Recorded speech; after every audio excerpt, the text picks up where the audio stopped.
बिस्मिल्लाहिर्रहमानिर्रहीम, अस्सलाम वालेकुम। आई एम रिदा ज़हीर और मैं आपको सिखा रही हूँ English grammar and composition from basics. पिछली वीडियो में हमने डिस्कस किया था वर्ड्स और उसकी टाइप्स, यानी हमने पार्ट्स ऑफ स्पीच डिस्कस किए थे। इस वीडियो में हम डिस्कस करेंगे फ्रेज और उसकी टाइप्स। अगर किसी ने मेरा पिछला लेक्चर नहीं देखा है तो काइंडली वो मेरा पहले पिछला लेक्चर देखें, उसको समझें और उसके बाद इस वीडियो को देखें ताकि आपको ये चीज़ें ज़्यादा अच्छे तरीके से समझ आ सकें। अगर अभी तक आपने मेरा चैनल सब्सक्राइब नहीं किया तो नीचे दिए हुए बटन पर क्लिक करें और मेरा चैनल सब्सक्राइब करें। शुक्रिया। अब हम आगे देखते हैं फ्रेजेस क्या होते हैं। फ्रेजेस 9 तरह के होते हैं, लेकिन फ्रेजेस होते क्या है पहले ये देख लेते हैं। पिछली वीडियो में हमने देखा था वर्ड क्या होता है और वर्ड की टाइप्स पढ़ी थी। इस वीडियो में हम देखेंगे फ्रेज क्या होता है और उसकी टाइप्स पढ़ेंगे। वर्ड कुछ अल्फाबेट्स के मीनिंगफुल अरेंजमेंट को हम वर्ड्स कहते हैं, यानी अल्फाबेट्स को मिलाना और उसका एक खास मतलब बनना, उसको हम वर्ड कहते हैं। और फ्रेज क्या होता है? ग्रुप ऑफ वर्ड्स जो दो या दो से ज्यादा लफ्जों को मिलाकर बनाए, उसे हम क्या कहते हैं? फ्रेज कहते हैं। मेड बाय 2 और more words is called phrase, but incomplete meaning. कैसे इनकम्प्लीट मीनिंग? मतलब वर्ड होता है, वर्ड से फ्रेज बनता है, फ्रेज से क्लॉज बनता है, या फ्रेज से बड़ा क्लॉज होता है, क्लॉज से बड़ा सेंटेंस होता है। ठीक है, सेंटेंस आप सबने सुना होगा। अब दरमियान में फ्रेज या क्लॉज ऐसी चीजें जो शायद आप पहली दफा सुन रहे हो या आपने सुना हो लेकिन आपको इतना आइडिया नहीं हो। मेड बाय 2 और more words but incomplete meaning का मतलब ये है कि दो या दो से ज्यादा लफ्जों से बना हुआ एक इनकम्प्लीट मीनिंग। जैसे मैं अगर कहती हूँ मेक अ नॉइस, ठीक है, शोर करते हैं। कौन शोर करते हैं, कब शोर करते हैं, कहाँ शोर करते हैं, उसमें सब्जेक्ट नहीं है, उसमें जगह का मुतय्यन नहीं है, उसमें टाइम का तयन नहीं है, कोई कंप्लीट बात नहीं है, इनकम्प्लीट बात है। मेक अ नॉइस, शोर करते हैं। तो ये एक ग्रुप ऑफ वर्ड्स तो है, make a noise group of words है, लेकिन उसका कंप्लीट मीनिंग नहीं है, इसलिए हम उसे क्या कहेंगे? फ्रेज कहेंगे। क्लॉज कैसे बनता है? अब थोड़ा सा क्लॉज का भी इंट्रोडक्शन दे देता ताकि आपको फ्रेज और क्लॉज में फर्क में पता चल जाए। क्लॉज होता है सब्जेक्ट और वर्ब से बनता है, यानी किसी भी सेंटेंस का सब पार्ट, ऐसा सब पार्ट जिसमें सब्जेक्ट मौजूद हो, जिसमें सब्जेक्ट का होना लाजमी है, उसको हम कहते हैं क्लॉज। आई गो, मैं जाता हूं, ये क्या है? ये एक सेंटेंस भी हो सकता है, लेकिन ये एक क्लॉज है। ठीक है, ये इसमें ऑब्जेक्ट नहीं है तो हम इसे एज अ क्लॉज दे सकते हैं क्योंकि इसमें सब्जेक्ट है और वर्ब है। लेकिन फ्रेज क्या होता है? आई गो फ्रेज नहीं है। फ्रेज क्या होता है? जो आप कह लें कि आर्टिकल, एडजेक्टिव और नाउन वगैरह से मिलकर बनता है। ये एक सिंपल एक एग्जांपल है, सिर्फ बेसिक फॉर्मूला ये नहीं है। फ्रेजेस की डिफरेंट टाइप्स हैं और डिफरेंट टाइप्स में डिफरेंट फॉर्मूलाज हैं, वो मैं आपको साथ साथ बताऊंगी। लेकिन फिलहाल समझने के लिए फ्रेज आप कह सकते हैं आर्टिकल ARN होता है आ, adjective good, noun boy, a good boy, एक अच्छा लड़का। कौन सा अच्छा लड़का, कहाँ का अच्छा लड़का, कुछ नहीं बताया, सिर्फ बताया है कि एक अच्छा लड़का। तो ये एक अच्छा लड़का क्या हो गया? एक फ्रेज हो गया, एक इनकम्प्लीट इंफॉर्मेशन हो गई। आई एम प्लेइंग क्रिकेट, अब आई एम प्लेइंग क्रिकेट में एम प्लेइंग, ये क्या है? फ्रेज है। पूरा ये एक सेंटेंस है। अगर मैं कहूं आई एम प्लेइंग तो ये क्लॉज बन जाएगा। अगर आई एम प्लेइंग क्रिकेट, ये पूरा एक सेंटेंस है। लेकिन अगर सब्जेक्ट निकाल दें, क्रिकेट निकाल दें, एम प्लेइंग, खेल रहा हूं, ये क्या बनेगा? फ्रेज बन जाएगा, एक इनकम्प्लीट मीनिंग।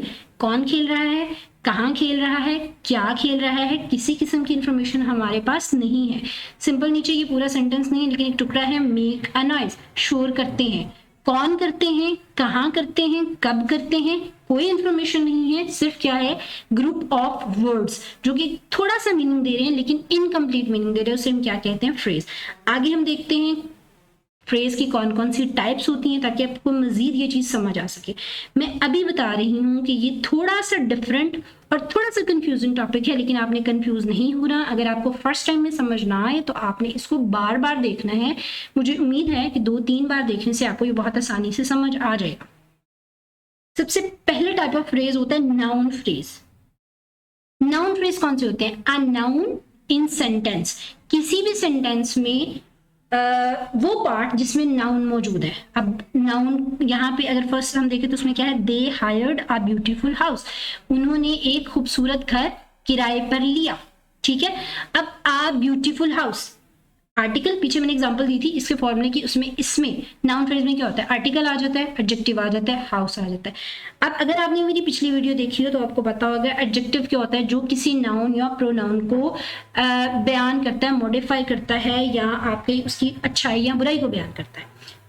नाउन है यहाँ पे हाउस, हाउस क्या है, बहुत खूबसूरत है। आप ब्यूटीफुल हाउस, किसी घर के बारे में बताया जाए बहुत प्यारा है, किसका घर है, कहाँ घर है, उसके साथ क्या हो रहा है, कोई नहीं, कोई चीज डिस्कस नहीं हो रही, simple a beautiful house. Noun phrase किससे बनता है, आर्टिकल से, यहाँ पे ए आर्टिकल है, ब्यूटीफुल एडजेक्टिव और हाउस नाउन। इसका फॉर्मूला पीछे दिया है, सॉरी मैंने यहाँ पे मेंशन नहीं किया, लेकिन आप समझने के लिए मैं आपको बता रही हूँ। दूसरी एग्जांपल है, she bought a decent black shirt, उसने एक खूबसूरत काली कमीज खरीदी या काली शर्ट खरीदी, आप कह लें आ डिसेंट ब्लैक शर्ट। अब ऊपर अब जो मैंने फॉर्मूला बताया है, आर्टिकल, एडजेक्टिव और नाउन, तीनों को मिला के क्या बन रहा है, नाउन फ्रेज। इसको नाउन फ्रेज क्यों कहते हैं, क्योंकि इसमें नाउन आता है, ये टाइप है। सेकेंड टाइप है prepositional phrase, comprising a preposition and an object of preposition, noun और प्रोनाउन। ये किस चीज से बनता है, प्रपोजिशन। अब टाइप्स ऑफ वर्ड्स जो पिछली वीडियो थी उसमें अगर आपने वो सुनी हो तो मैंने आपको प्रपोजिशंस बताई थी, जो क्या करते हैं, किसी भी नाउन या प्रोनाउन से पहले आती हैं, या किसी भी वर्ब को नाउन से या सेंटेंस को नाउन से जोड़ने के लिए, मिलाने के लिए इस्तेमाल होती है। Children were laughing at the joker, बच्चे जोकर पर हंस रहे थे। अब ये किसकी बात हो रही है, इसको किससे मिलाया गया, इसको जोकर से। अब आप ये भी कह सकते हैं कि इसमें भी नाउन आ रहा है तो ये नाउन फ्रेज होना चाहिए आपकी बात, ये ठीक है कि इसमें नाउन आ रहा है, लेकिन अगर नाउन के साथ प्रपोजिशन आ जाए तो उसे हम प्रपोजिशनल फ्रेज कहेंगे, अगर नाउन के साथ आर्टिकल आ जाए तो उसे हम नाउन फ्रेज कहेंगे। आर्टिकल ए और एन को कहते हैं। प्रपोजिशनल फ्रेज कब होगा, जब नाउन के साथ प्रपोजिशन आ जाए। सेकेंड एग्जाम्पल देखिए, he is sleeping on the carpet, वो कारपेट के ऊपर सो रहा है या कारपेट पर सो रहा है। तो यहाँ पे ये नाउन है, लेकिन इसके साथ क्या लग रहा है, प्रपोजिशन, इसलिए ये कौन सा फ्रेज होगा, प्रपोजिशनल फ्रेज। थर्ड टाइप है हमारे पास एडजेक्टिव फ्रेज। एडजेक्टिव फ्रेज क्या होता है, सबसे पहले इसके लिए हमें समझना ये जरूरी है कि एडजेक्टिव क्या होता है, जो किसी भी नाउन या प्रोनाउन को मॉडिफाई करता है। हमने एडवर्ब पढ़ा था, एडजेक्टिव पढ़ा था। एडवर्ब कौन से थे, जो किसी भी नाउन या प्रोनाउन की खूबी या खाबी को बयान करता है, जैसे भी मैंने पीछे आपको बताया। अब यहाँ पे आपके पास एग्जांपल है, a kid is on the roof is looking at the sky, एक बच्चा जो कि छत पर है वो आसमान को देख रहा है। ये किसके बारे में इन्फो है, a kid is on the roof, noun के बारे में एक्स्ट्रा इंफॉर्मेशन है। A kid is on the roof, एक बच्चे के बारे में एक्स्ट्रा इंफॉर्मेशन है कि वो कहाँ है, वो छत पर है। फिर सिंपल अगर बनता तो ये बनता, a kid is looking at the sky, लेकिन किड के बारे में एक्स्ट्रा इंफॉर्मेशन क्या दी है, ये किसके बारे में दी है, नाउन के बारे में। नाउन के बारे में जो एक्स्ट्रा इंफॉर्मेशन होती है, अगर कह देते हैं स्मॉल किड, अगर कह देते हैं ब्यूटीफुल किड, तो वो भी किस में आता है, एडजेक्टिव फ्रेज में आता। A kid is on the roof, बच्चा कहाँ है, छत पर है। तो ये कौन सा एडजेक्टिव होगा, सॉरी ये कौन सा फ्रेज होगा, एडजेक्टिव फ्रेज, जिसमें क्या होता है, नाउन की खूबी या खाबी या नाउन के बारे में एक्स्ट्रा इंफॉर्मेशन जो बयान की जाती है उसे हम क्या कहते हैं, एडजेक्टिव फ्रेज कहते हैं। सेकंड एग्जांपल हम इसकी देख लेते हैं, a student from my college one the competition, sorry यहाँ पे टी आना था, कंपटीशन। अच्छा जी, एक स्टूडेंट है और वो कहाँ से, ये स्टूडेंट के बारे में एक्स्ट्रा इंफॉर्मेशन है, from my college, a student from university, a student from law college, a student from GC university.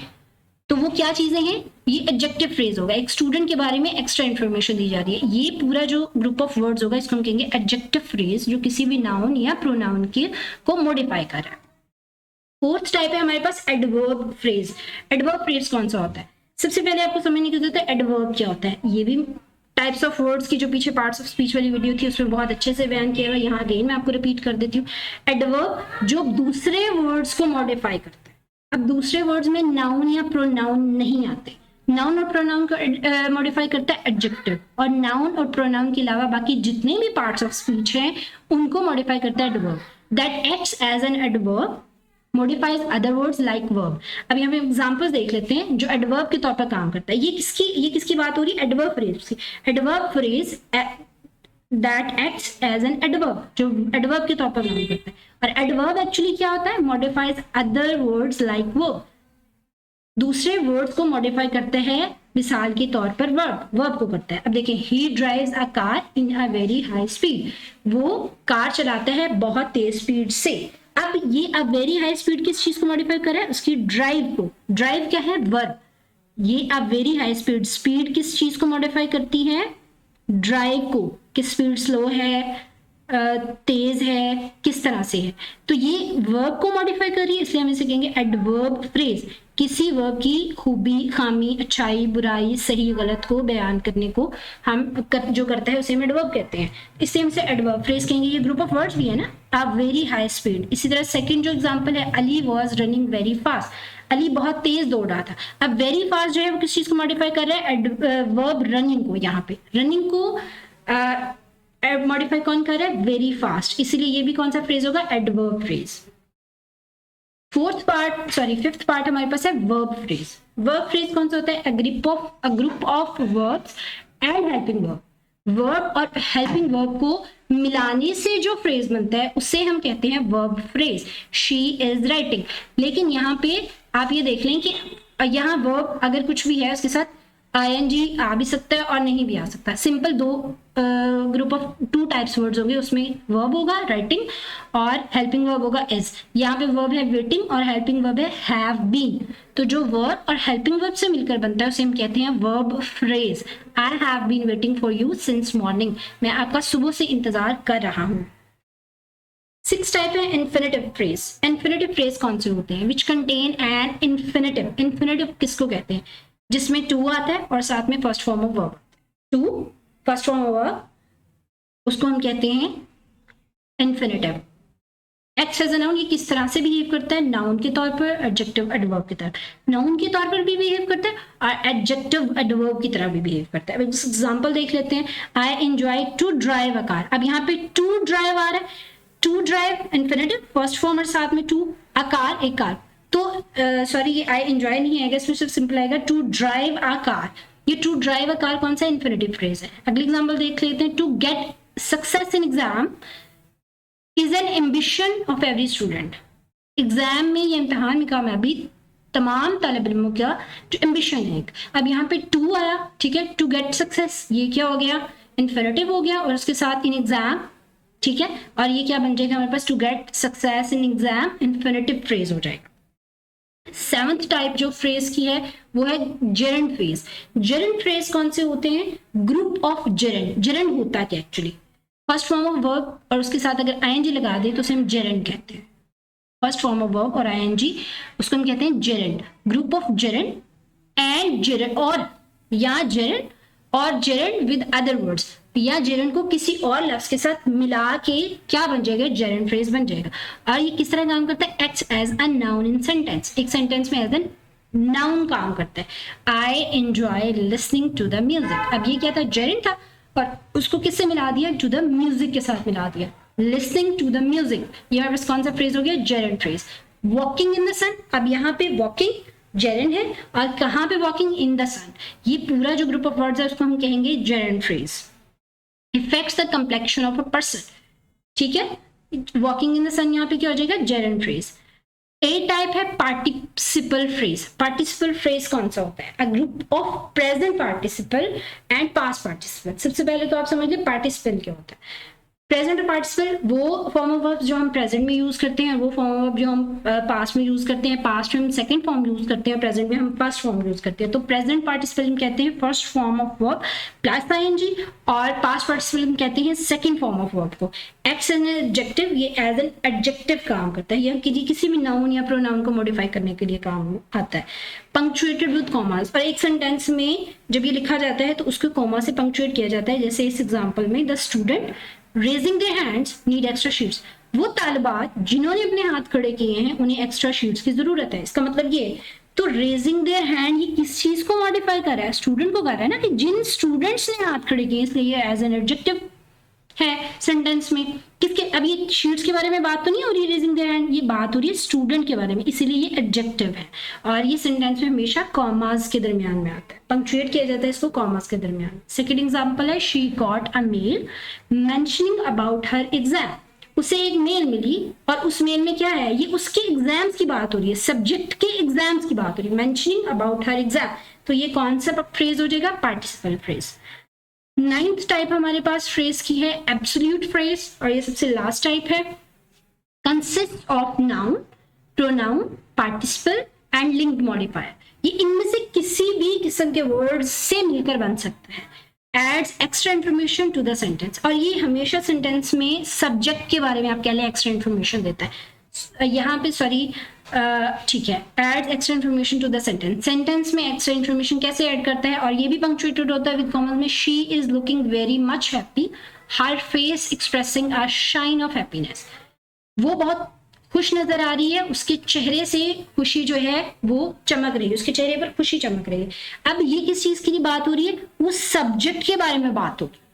तो ये किस चीज के बारे में एक्स्ट्रा इन्फॉर्मेशन है? उस सब्जेक्ट में, शी के बारे में। She having books in her hand, अब शी सब्जेक्ट है और उसके बारे में एक्स्ट्रा इन्फॉर्मेशन ये कि उसके हाथ में किताबें हैं, was going to college. Simple sentence बनता है she was going to college, लेकिन हम एक्स्ट्रा इन्फॉर्मेशन शी के बारे में क्या दे रहे हैं? हैविंग बुक्स इन हर हैंड्स। तो ये जो ग्रुप ऑफ वर्ड्स है इसको हम कहेंगे एब्सोल्यूट फ्रेज। आज हमने पढ़ी फ्रेज की टोटल 9 टाइप्स, कौन कौन सी होती हैं और उनको हम किस तरह से पहचान सकते हैं। मुझे उम्मीद है आपको ये समझ आ गई होगी। थोड़ा सा ये मुश्किल है और मेरा ख्याल है थोड़ा सा ये डिफरेंट टॉपिक है। तो अगर आपको ये समझ नहीं आए तो मेरी सजेशन ये है कि 2 से 3 बार आप मेरी वीडियो को रिपीटेडली देखें, और जब आप दूसरी से तीसरी दफा देखेंगे तो आपको ये बहुत क्लियरली समझ आ जाएगा। ये इतना मुश्किल नहीं है, बस थोड़ा सा नया टॉपिक है। फिर भी अगर आपको कहीं कोई मसला हो, कोई कंफ्यूजन हो, तो आप नीचे कमेंट बॉक्स में कमेंट करके मुझसे क्वेश्चन पूछ सकते हैं। अगर आपको मेरी वीडियो पसंद है तो प्लीज लाइक और शेयर जरूर करें। आज तक के लिए इतना ही। कल नए टॉपिक के साथ, नई वीडियो के साथ मैं दोबारा हाजिर होंगी। अल्लाह हाफिज।